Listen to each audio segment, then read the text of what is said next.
Olá pessoal, tudo bem? Hoje a gente vai falar um pouco sobre a psicologia do desenvolvimento, que é o conteúdo que vocês encontraram aí na segunda unidade da disciplina de psicologia, modalidade EAD.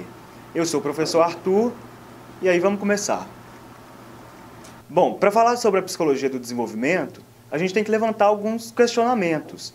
Você, por exemplo, já se perguntou quais são os processos, as dimensões, os elementos que estão envolvidos no desenvolvimento humano?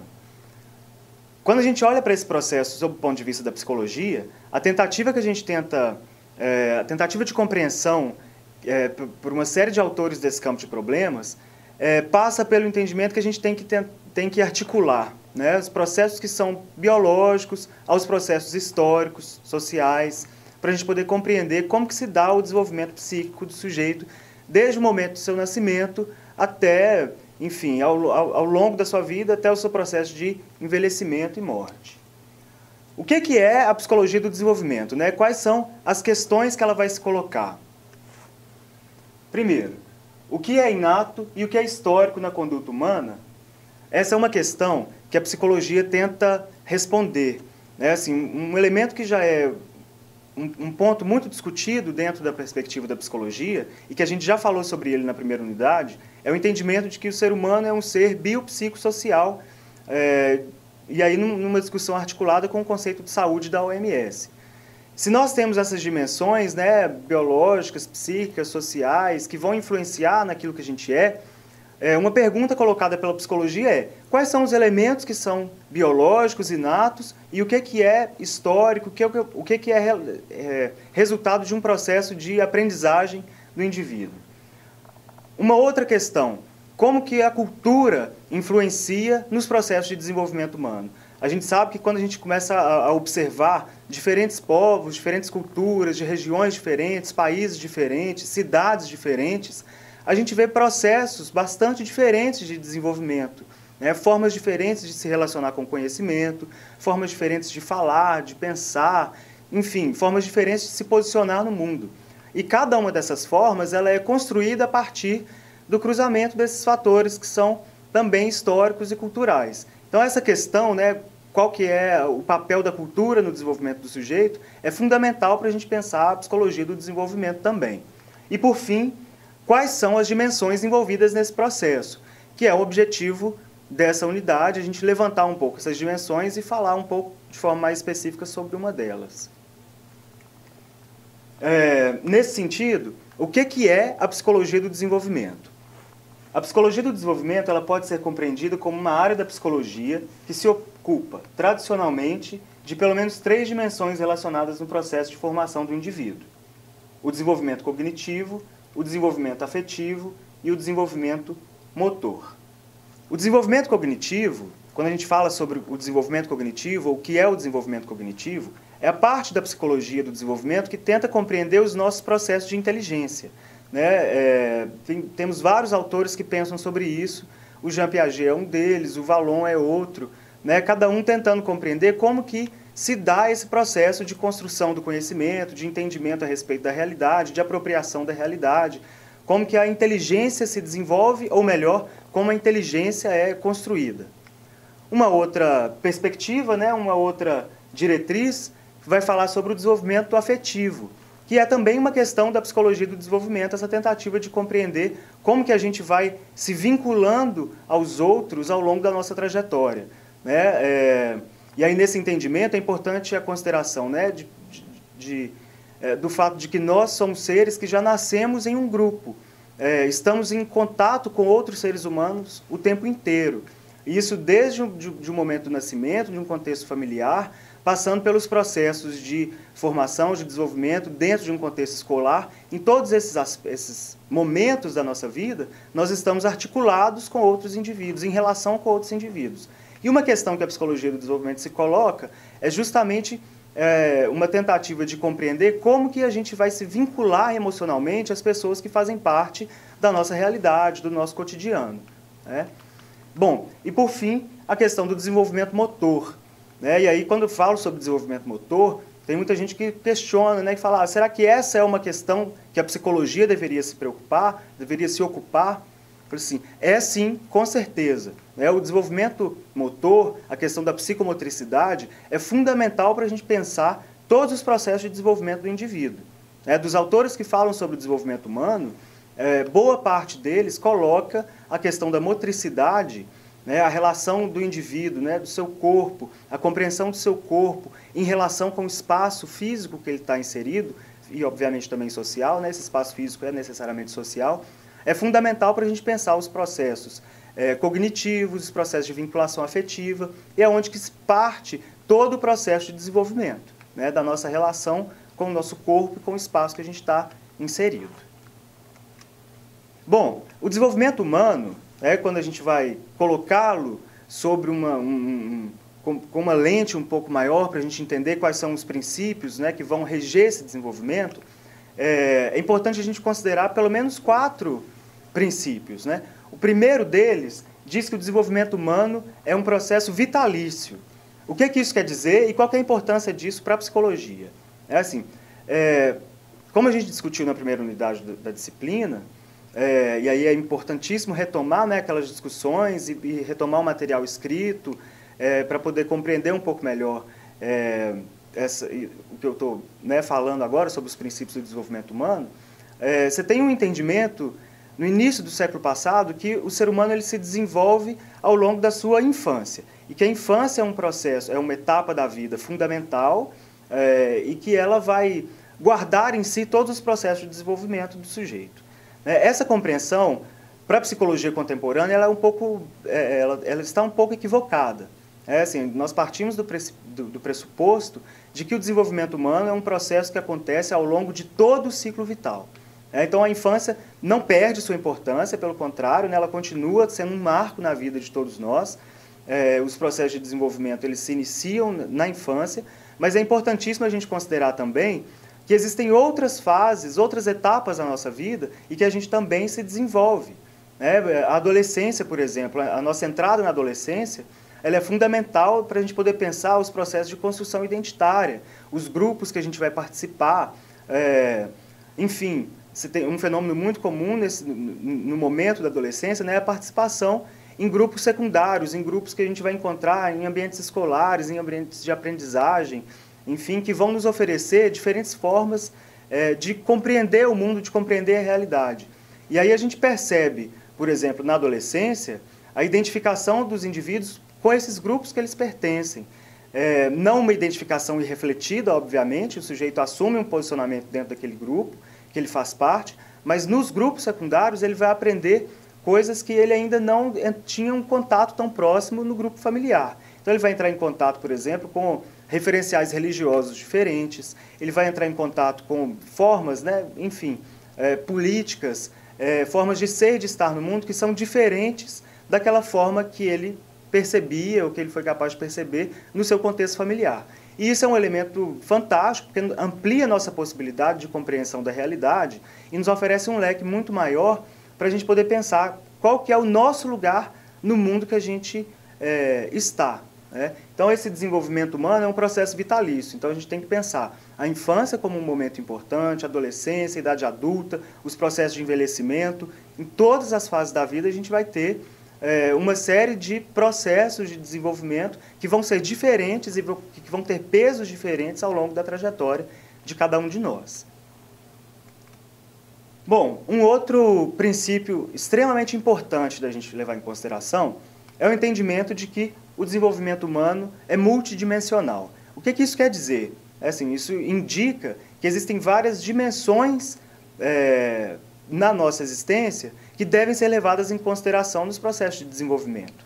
Então, para poder citar algumas, a gente tem que levar em consideração uma dimensão biológica, uma dimensão histórica, cultural, social, as relações que o indivíduo tem com o meio que ele está inserido, e aquelas dimensões que eu já havia citado, e que no material de vocês escrito vai ter vocês vão encontrar considerações mais precisas e mais desenvolvidas a respeito desse tema.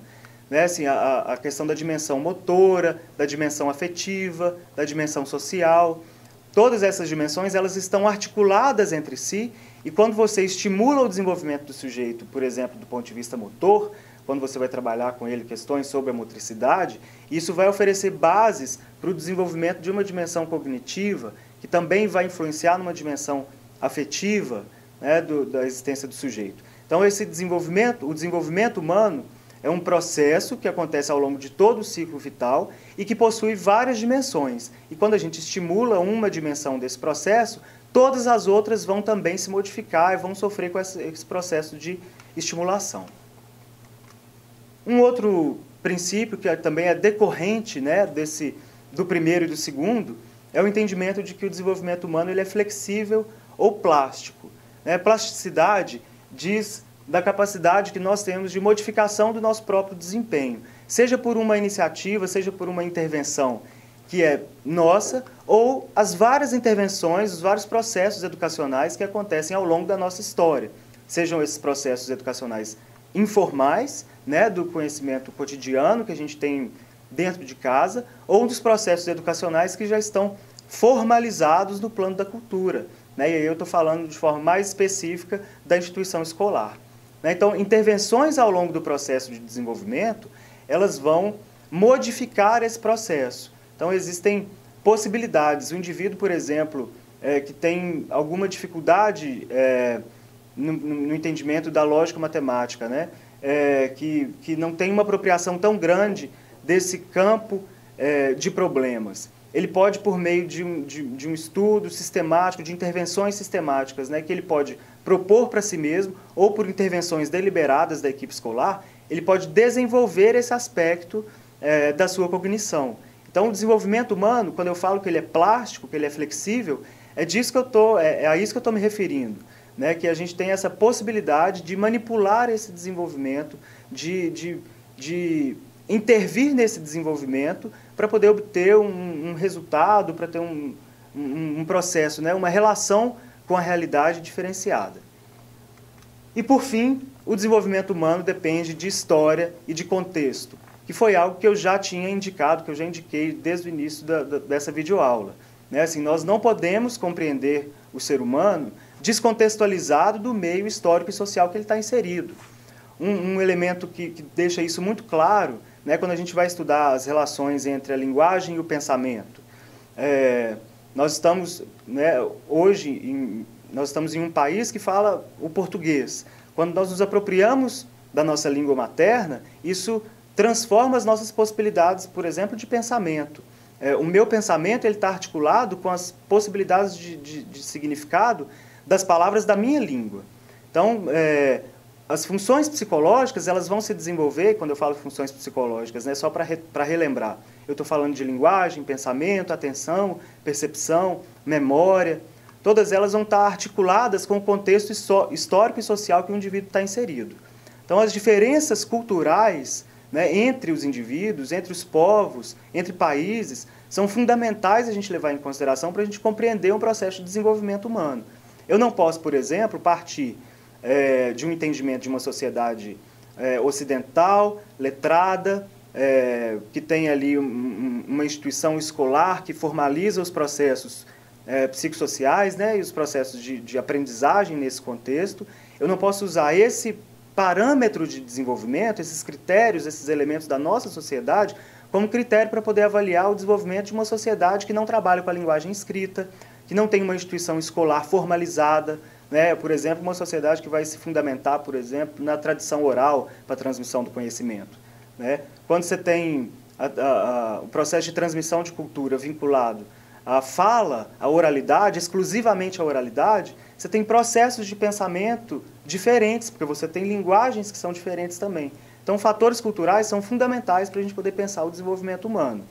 Em um contexto brasileiro, só para a gente citar as comunidades indígenas tradicionais, por exemplo, a forma que elas estão configuradas vai implicar no desenvolvimento, em todas as dimensões do desenvolvimento de todos os indivíduos que fazem parte daquela comunidade tradicional. O que é bastante diferente quando a gente vai avaliar, por exemplo, o processo de desenvolvimento de um sujeito que cresceu, que está localizado em uma grande metrópole, né, uma cidade como São Paulo, por exemplo. Então, é fundamental a gente levar em consideração esses aspectos históricos, culturais, sociais, no processo de desenvolvimento do indivíduo. Nessa unidade, eu tinha deixado um foco um pouco maior nas questões sobre a psicomotricidade, né? Eu acho que essa escolha ela se justifica principalmente pelo fato de que é a motricidade, a nossa relação com o espaço, que vai oferecer as bases para o desenvolvimento cognitivo, por exemplo, que vai ser um aspecto importante para a gente pensar as relações escolares, né? Então, gostaria que vocês retomassem o material escrito, porque as considerações dessa videoaula a respeito da psicomotricidade é a seleção de alguns pontos que são importantes nesse processo, mas não são todos eles. Então é importante a gente fazer esse diálogo, né, entre a videoaula e o material escrito. Enfim, falando um pouco sobre a psicomotricidade, né, o que é, como compreender a psicomotricidade, quais são os objetivos da psicomotricidade no desenvolvimento do sujeito. A psicomotricidade, ela parte de uma base biológica bastante específica, que são os reflexos inatos, né? Assim, os elementos biológicos, os elementos inatos da nossa experiência como espécie, eles são bastante restritos, são elementos bastante que a gente pode apontar de forma bastante específica no processo de desenvolvimento. Autores como Vallon, como o próprio Freud, como Piaget, vão oferecer uma leitura que dá um peso muito grande para a questão dos reflexos inatos, né? Que reflexos são esses? Então, o reflexo de preensão, o reflexo de sucção, que são reflexos que a gente nasce com eles, vão ser as primeiras formas do indivíduo se relacionar com o mundo, né? O reflexo de preensão, por exemplo, que ele vai ficar presente ali até o 3º, 4º mês de vida do indivíduo, né? Que reflexo é esse? Quando você, por exemplo, estimula, né, a palma da mão de uma criança, de um bebê recém-nascido, ela vai fechar as mãos, né? Isso indica, como um comportamento reflexo, isso indica que a criança não possui um controle sobre esse comportamento, sobre essa conduta, e que ela vai responder, que ela vai reagir aos elementos que estão mais vinculados à estimulação do meio externo. E isso vai ser a primeira base, isso vai ser uma dimensão ali da base biológica que vai oferecer as possibilidades de desenvolvimento, inclusive o desenvolvimento cognitivo, né? E o conceito de psicomotricidade, como que a gente pode entender o que é a psicomotricidade? Bom, a psicomotricidade é uma área específica dentro da psicologia e da psicologia do desenvolvimento que vai trabalhar a questão da relação do indivíduo, né, a relação entre o movimento e o psiquismo. E o objetivo desse desenvolvimento psicomotor é justamente o controle do indivíduo em relação ao seu próprio corpo, o controle e o conhecimento a respeito do seu próprio corpo. Quando a gente vai falar sobre psicomotricidade, um aspecto importantíssimo de ser levado em consideração e que às vezes a gente deixa escapar é que o fato de a gente, por exemplo, ficar em pé sobre, né, as nossas pernas, isso implica em um movimento de equilíbrio e que hoje a gente não tem tanto a percepção de que a gente está tentando alcançar esse equilíbrio, né? De fato a gente alcança. A criança ela tem que construir todo esse processo, né? Então até ela encontrar, até ela desenvolver o tônus muscular adequado, até ela encontrar o centro de equilíbrio para, por exemplo, se sentar, para engatinhar, para começar a caminhar com apoio e depois começar a marcha vertical sem nenhum apoio, isso é um processo muito longo, né, que envolve, obviamente, a questão da psicomotricidade. Se a gente pensar as nossas possibilidades de investigação do espaço, de exploração do espaço, né? Quando o indivíduo, por exemplo, ele consegue ficar em pé sobre as próprias pernas e ele pode percorrer um ambiente, encontrar os mais variados objetos que fazem parte do ambiente que ele está inserido, ele vai, ao mesmo tempo que ele se desenvolve do ponto de vista motor, ele também se desenvolve do ponto de vista cognitivo. Porque quando a gente encontra um objeto que a gente não conhece, a gente vai tentar desvendar que objeto que é esse, tentar compreender para que ele serve, de que ele é feito, que cor é essa, que textura é essa. Então, a exploração do espaço ela é fundamental, né? Tanto do ponto de vista da motricidade, quanto do ponto de vista cognitivo, e também sob o ponto de vista de uma dimensão afetiva, né? Porque isso amplia as nossas possibilidades de interação com os indivíduos que fazem parte do contexto que a gente está inserido. E aí, à medida que você amplia essas possibilidades, você também oferece novas formas de vinculação entre os sujeitos, né? Novas possibilidades de interação entre os sujeitos. Então, como eu falei, né? Quando a gente estava lá falando, indicando a questão do desenvolvimento humano, dele ser multidimensional e que quando você interfere em uma dimensão, todas as outras também são modificadas, né? Falando do desenvolvimento psicomotor, isso fica bastante claro. A exploração do espaço como um elemento motor que oferece possibilidade de desenvolvimento cognitivo, que amplia as possibilidades de interação social e, consequentemente, modifica também as nossas formas de vinculação com os indivíduos que fazem parte do nosso contexto, né? Então, esse é um exemplo que deixa bastante claro como que as nossas dimensões elas estão articuladas entre si.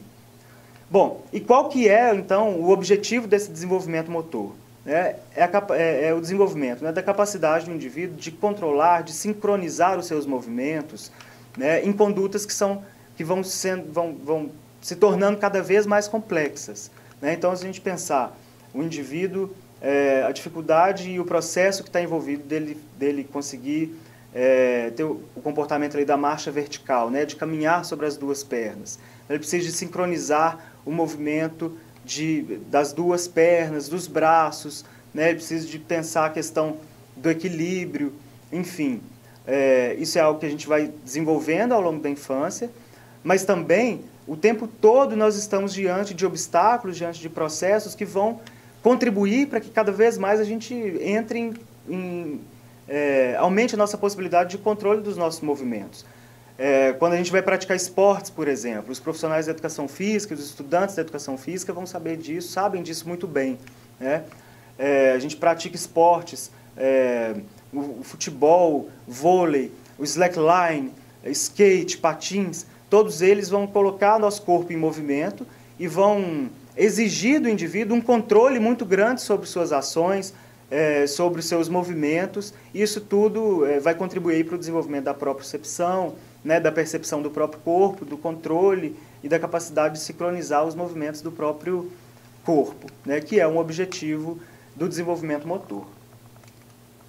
Bom, como eu disse, segundo Palacios e Mora, o desenvolvimento psicomotor possui um objetivo: o controle sobre o próprio corpo e o desenvolvimento da propriocepção, ou seja, a capacidade do indivíduo de reconhecer a localização espacial do corpo, sua posição e orientação. Bom, dentro do desenvolvimento psicomotor, dentro das questões da psicomotricidade, é bastante importante para a psicologia do desenvolvimento a gente pensar o desenvolvimento da coordenação motora do indivíduo, né? Damos o nome de coordenação motora à nossa capacidade de sincronizar movimentos do nosso corpo para realizar algum objetivo, para realizar alguma ação. A coordenação motora ela vai também se dividir em duas dimensões, né? A coordenação motora ampla ou coordenação motora grossa e a coordenação motora fina. É óbvio que as duas estão articuladas, né, dentro de um processo aí de desenvolvimento motor e a gente não pode pensá-las de forma separada uma da outra. Quando a gente pensa o desenvolvimento psicomotor do indivíduo, a gente pensa em todos os processos motores que estão envolvidos. Então, os processos relacionados à coordenação motora ampla, a coordenação motora grossa e a coordenação motora fina, eles estão articulados e um vai oferecer a base para o desenvolvimento do outro, né? A gente não pode pensar isso de forma separada, não. Para falar um pouco de forma mais específica, né, da coordenação motora ampla.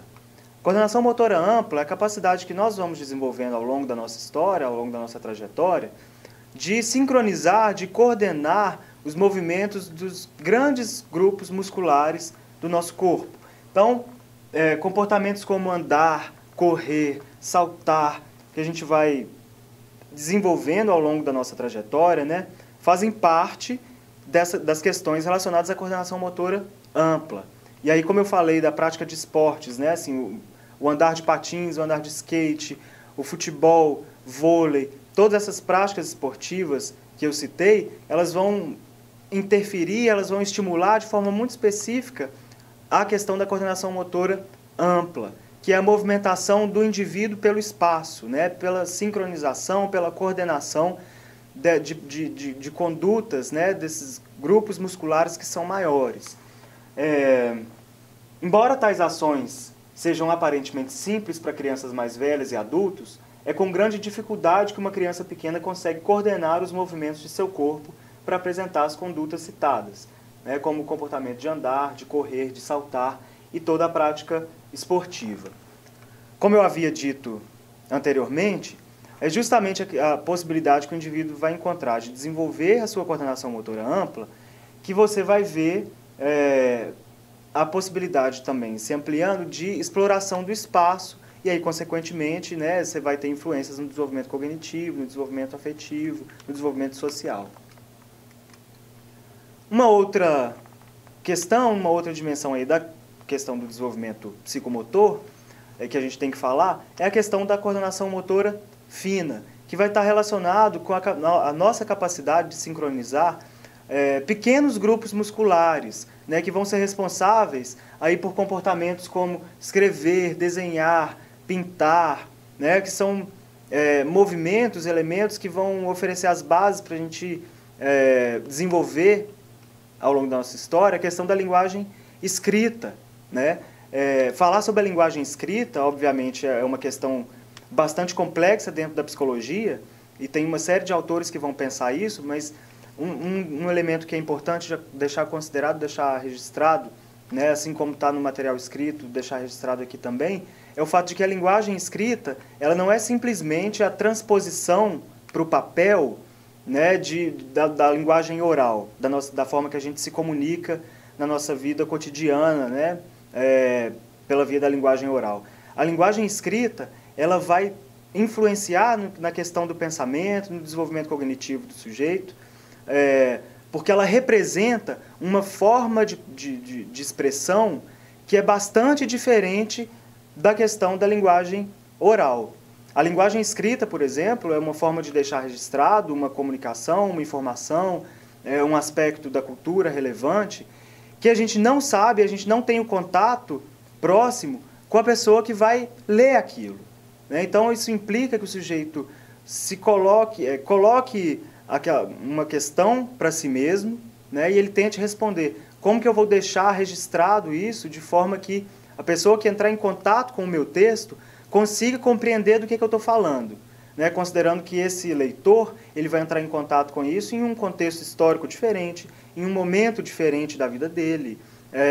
Não necessariamente ele vai ter a possibilidade, né, de conhecer, de reconhecer o autor fora do elemento textual. Então, é uma modalidade, né, de linguagem diferente da modalidade da linguagem oral, que modifica radicalmente os nossos processos de pensamento, que isso a gente vai ver um pouco mais quando a gente pensar as consequências aí dos processos de aprendizagem para o desenvolvimento do sujeito.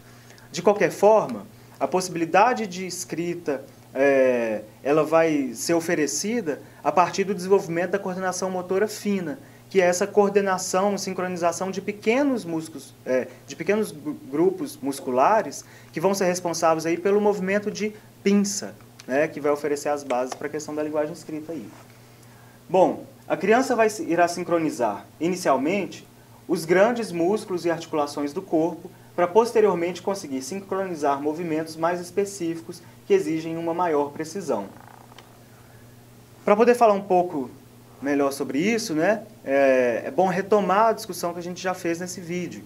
O desenvolvimento da coordenação motora ampla vai oferecer as bases para o desenvolvimento da coordenação motora fina, né? Esses dois processos estão articulados entre si, não dá para poder pensá-los de forma separada, de forma desvencilhada. Bom, pessoal, então, para a videoaula de hoje, os pontos principais que eu gostaria de tratar são esses. Obviamente, é fundamental que vocês retomem o contato com o material escrito, com a bibliografia que está indicada no material escrito de vocês, porque essas discussões elas são realizadas lá de uma forma muito mais profunda e, obviamente, com a especificidade da linguagem escrita, em articulação aí com o conhecimento científico. É uma outra forma também de colocar essas questões em debate, que é fundamental para os processos de aprendizagem de vocês. Tá bom? bons estudos e a gente se vê na próxima videoaula.